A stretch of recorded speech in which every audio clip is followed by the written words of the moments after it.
안녕하세요 여러분. 혹시 이 영상 기억하실까요? 우리 알라딘 책 장바구니에서 살 책 정해보는 그런 시간을 가졌었잖아요. 그때 제가 주문을 안 하고 좀 급하게 마무리를 했었는데 그 이후에 제가 결국에 알라딘에서 주문을 해가지고 이렇게 드디어 오늘 택배를 받았습니다. 그래서 이번 10월 산책 영상으로 데리고 왔고요. 오늘은 이 택배를 뜯어보는 시간을 가져보도록 할게요. 원래 제가 전에 알라딘에서 주문을 안 한다고 했다가 번복하고 이번에 알라딘에서 주문한 이유가 굿즈가 있더라고요, 새로. 그냥 이번에 알라딘에서 사야겠다 해가지고 이렇게 책이 왔습니다. 하나씩 이렇게 뜯어보도록 하겠습니다. 제가 책을 한 8권을 구매를 했는데요. 원래 더 사고 싶은 책들이 진짜 많았거든요. 그리고 계속 신간들이 나오는 거예요. 그래서 고민을 하다가 그냥 나중에 구매하기로 하고 일단은 8권만 구매를 했습니다. 아니, 읽어야 될 책들이 너무 많아가지고 큰일 났어요. 안 그래도 요즘 책값이 너무 비싸진 거예요. 그렇지 않나요? 예전보다 책값이 계속 갈수록 비싸져서 제 지갑이 거덜나겠어요. 어쨌든 이렇게 뜯었는데요. 이것 때문에 제가 알라딘에서 구매를 했습니다. 이게 뭐냐면 짠! 이런 이제 위스키 잔인데요. 좀 특별합니다. 뭐가 특별하냐? 바로 안에 요게 있어요. 보이실까요? 광인. 너무 예쁜 거예요. 제가 광인 진짜 재밌게 읽었거든요. 거의 저의 인생책 느낌? 근데 이렇게 광인 위스키 잔이 갑자기 알라딘 굿즈에 생겼더라고요. 그래서 이건 진짜 사야 된다 해가지고 그냥 알라딘에서 구매를 하기로 마음먹고 살 때 이거를 위스키 잔을 같이 골랐습니다. 이거 사려고 제가 여기서 구매를 했어요. 안에 이렇게 적혀 있는데 내가 선택하고 내가 열어젖힌 내가 시작했고 내가 완성하려는 사랑 이렇게 되어 있습니다. 광인 안 읽어보신 분들은 진짜 광인 꼭 읽어보세요. 너무 재밌습니다. 어쨌든 이 위스키 잔 이제 안에 이제 어떤 책을 샀는지 좀 보여드리도록 할게요. 책이 굉장히 많은데 첫 번째 책 이승우의 고요한 읽기입니다. 책을 통해 나를 읽을 때 나는 나를 통해 타인과 세상을 같이 읽습니다. 왜냐하면 나는 타인과 세상으로 이루어져 있기 때문입니다. 나를 통해 읽는 사람과 세상만이 진실합니다. 나를 배제한 어떤 사람과 세상에 대한 이해도 진짜가 아닙니다.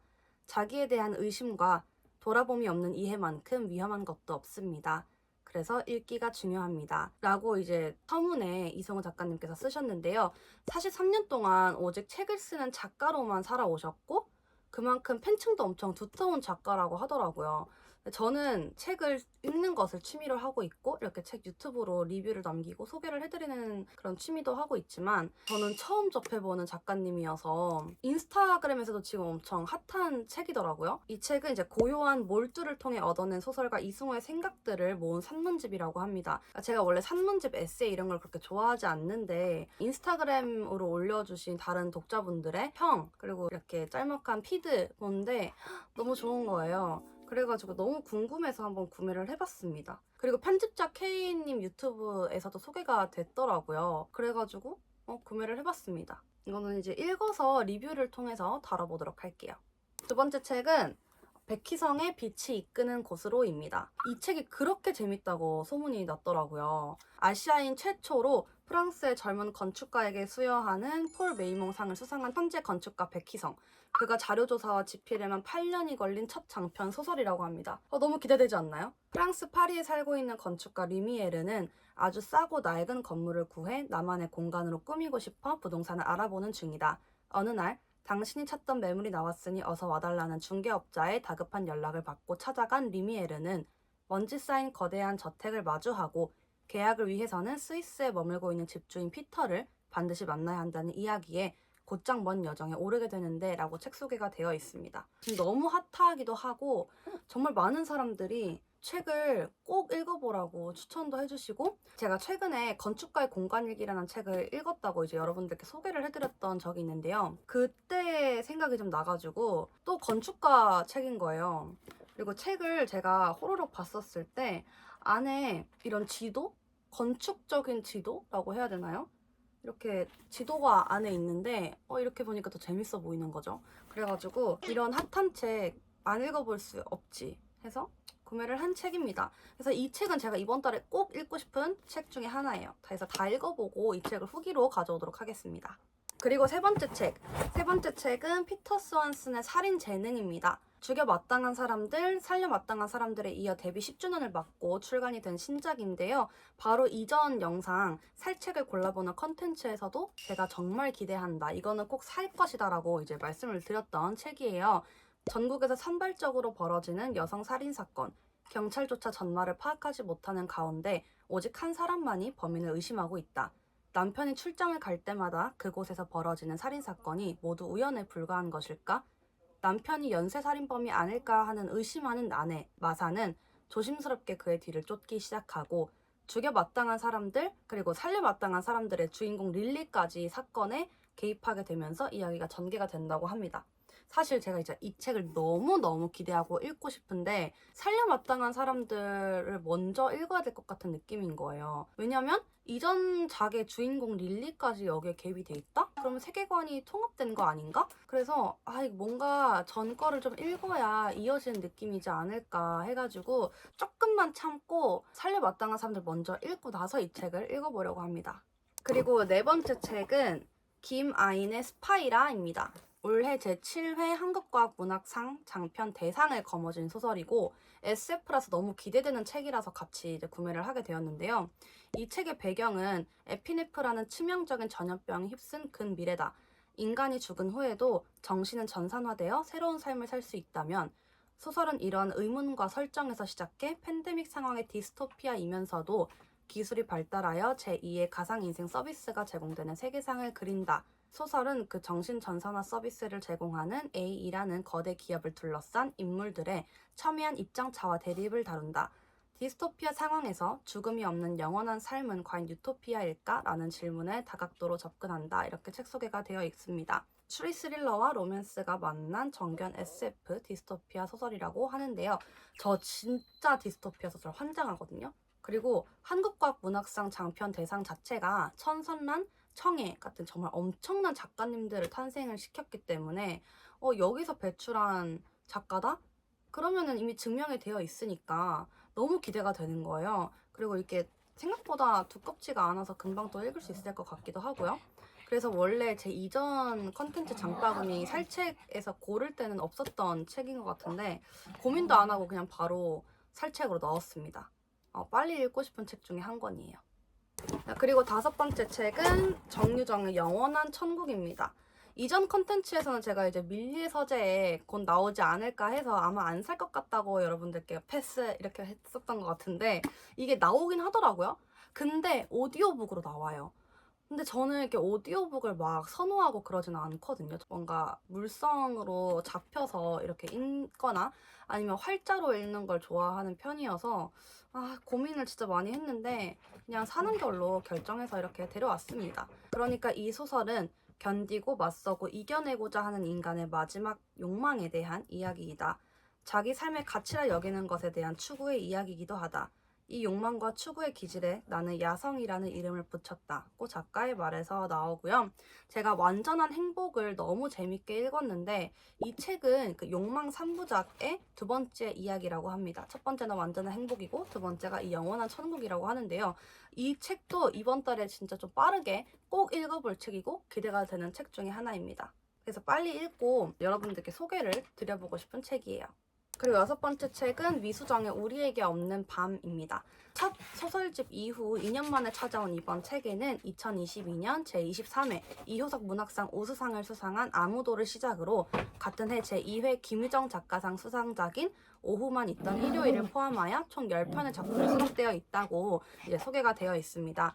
인스타그램에서 영업을 당해서 구매를 하게 된 책이고요. 이제 그 교보문고 사이트 내 북카드에 어떤 마음은 없는 듯 죽이고 사는 게 어른인 거지 그렇지? 그런데 어째서 당신들은 미래가 당연히 존재할 것이라고 믿는가? 저는 이 문장이 너무 마음에 드는 거예요. 그래서 기대하는 마음으로 고른 책입니다. 이분도 처음 본 작가님이라 굉장히 기대가 돼요. 재밌을 것 같아요. 그리고 일곱 번째 책은 김애란의 이 중 하나는 거짓말입니다. 진짜 김혜란 작가님 너무 글을 잘 쓰시는 작가님이잖아요. 그런 분의 13년 만에 신작 장편 소설이라고 합니다. 몇 년 전 진행한 한 인터뷰에서 차기작에 대해 묻는 질문에 작가가 빛과 거짓말 그리고 그림에 관한 이야기라고 설명한 것 외에는 모든 것이 베일에 가려져 있던 바로 그 작품이 이제 드디어 이렇게 공개가 돼서 왔다고 하는데요. 기대했던 만큼 다른 독자분들의 평이 너무 다 좋은 거예요. 이 중 하나는 거짓말은 고등학교 몇 가지 우연한 계기를 통해 서로를 의식하기 시작한 후 서서히 가까워지며 잊을 수 없는 시기를 통과해 나가는 이야기이다. 소설에서 주요하게 다뤄지는 시간대는 2달 남짓한 짧은 방학이지만 우리는 새 아이의 시점을 오가면서 서서히 진실이 밝혀지는 독특한 구성을 통해 현재에 다다르게 된 인물들의 전사를 총체적으로 경험하게 된다라고 책 소개가 되어 있고요. 전에 장바구니 살 책 리스트에서도 꼭 제가 살 거라고 여러분들께 말씀을 드렸던 책인데 변함없이 구매를 했습니다.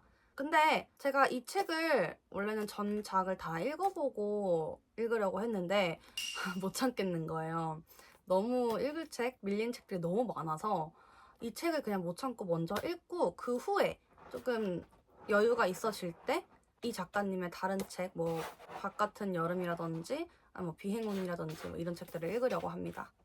마지막 8번째 책입니다. 무라야마 유카의 파도가 닿았던 모든 순간입니다. 처음 본 작가님이신데 일본 3대 여성 작가의 문제작이라고도 하고 10년 만에 복간이라고 하더라고요. 책 띠지 보면은 인간 실격을 떠올리게 하는 아릿한 후유증을 남기는 책이라고 독자평에 되어 있다고 했는데요. 제가 인간 실격을 되게 너무 좋아하는 책이거든요. 그런 류의 비 오는 좀 축축한 비가 오는데 산뜻하게 오는 거 말고 암울하게 오는 축축한 그런 암울한 분위기의 책을 저는 좀 재밌게 좋아하는 편이어서 그 책을 좋아하는데 이 책도 그런 느낌이라고 하더라고요.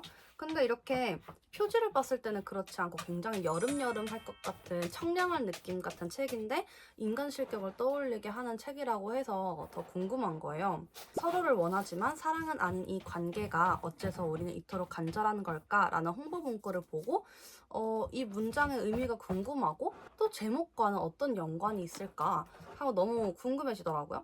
성 정체성의 문제로 혼란을 겪는 호지사와 에리와 깊은 병세로 존엄사를 희망하는 아버지를 둔 야마모토 미스이데. 두 주인공의 방황과 성장을 과감하고 내밀한 시선으로 담아낸 작품이라고 합니다. 너무 궁금해서 빨리 읽어보고 싶은 책이에요. 개인적으로는 이 시원시원한 표지의 느낌이라서 여름이 다 가기 전에 읽어보고 싶었는데 이제 가을이고 추워져가지고 조금 아쉬움이 없지 않아 있지만 이번 달 초에는 꼭 읽어보려고 합니다. 그리고 이 책이 제가 사진으로 봤을 때 이 표지도 정말 너무 예쁜데 안에 여기 이 표지가 너무 예쁜 거예요. 그래가지고 진짜 더 마음에 들었던, 갖고 싶었던 책입니다. 자, 이렇게 해서 이번 10월 산책 택배를 우리 같이 뜯어보았고요. 전 영상에서 보여드렸던 책 장바구니 털기에서 골랐던 여러분들께 보여드렸던 책과 조금 다르지 않나요? 어쩌다 보니 좀 살 책이 바뀌기도 했고 결국에는 제 예산 10만 원 잡아놓은 것보다 좀 더 들어갔어요. 한 14만 원 정도 썼는데 이 책들도 빨리 읽어보고 리뷰로 가져오도록 하겠습니다. 오늘도 영상 시청해주셔서 정말 감사드리고 우리는 다음 영상에서 만나요. 안녕.